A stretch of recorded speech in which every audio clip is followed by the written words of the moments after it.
Hi, welcome to Breaking Free Fridays, or welcome back if you've been following the series.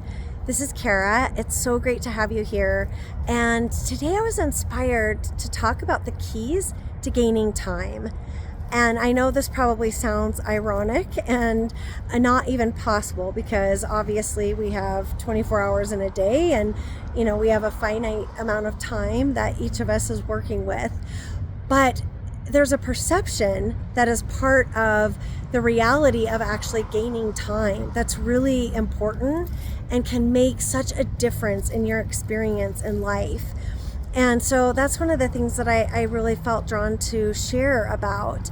And when you think about time and our experience in the day, it can be so easy to go into a mode where we're just doing and doing, and the next thing is coming, and we're managing this and we're navigating that, and the stress is piling up.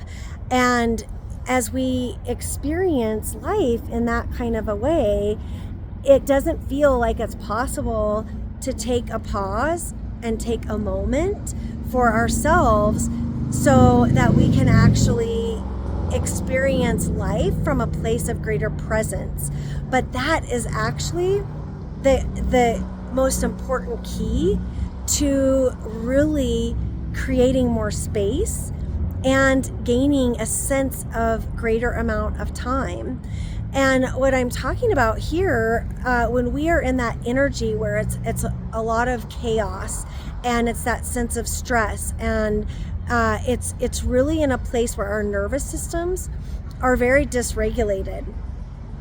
And from that place, everything that we're experiencing is almost in a frenzy, and we can't really take life in. It's almost just like we're stuck in this mode of overwhelm.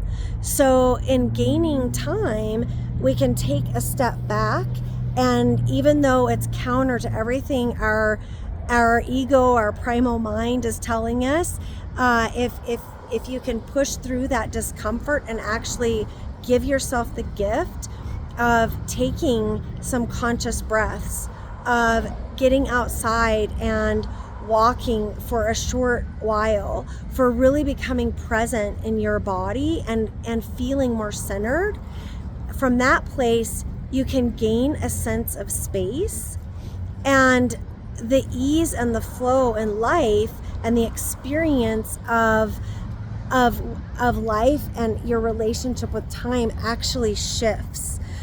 Things work and go into flow and in greater ease, and it feels like you have more time. It's really ironic, but I encourage you to try it out and experience it for yourself.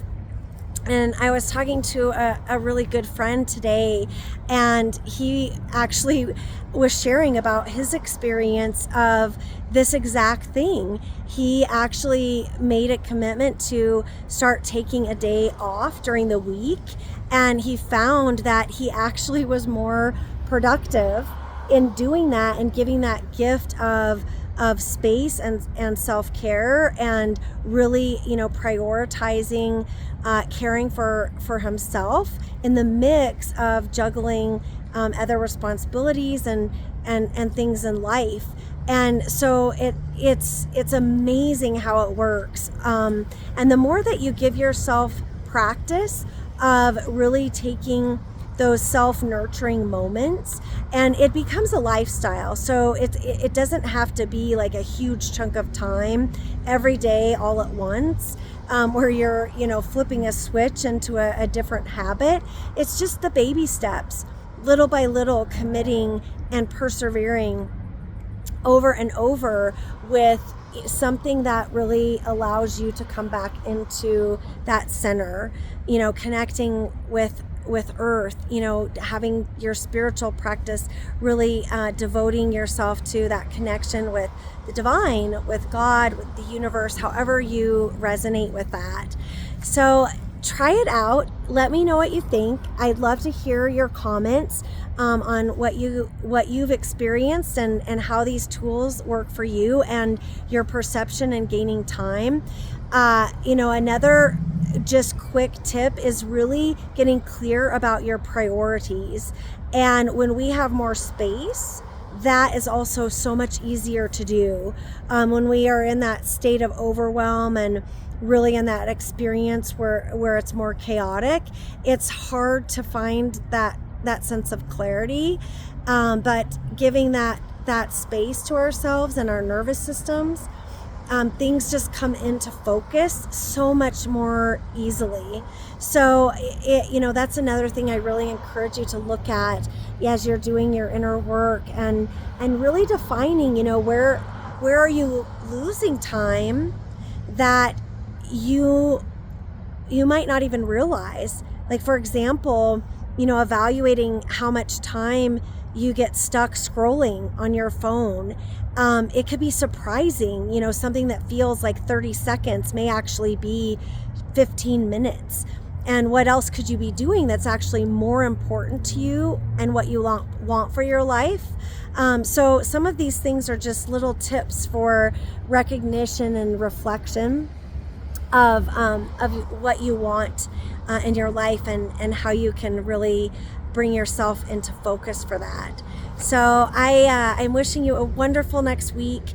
If you are loving these videos, please share them, subscribe, send a like, and here's to your next level of empowerment and breaking free. Bye for now.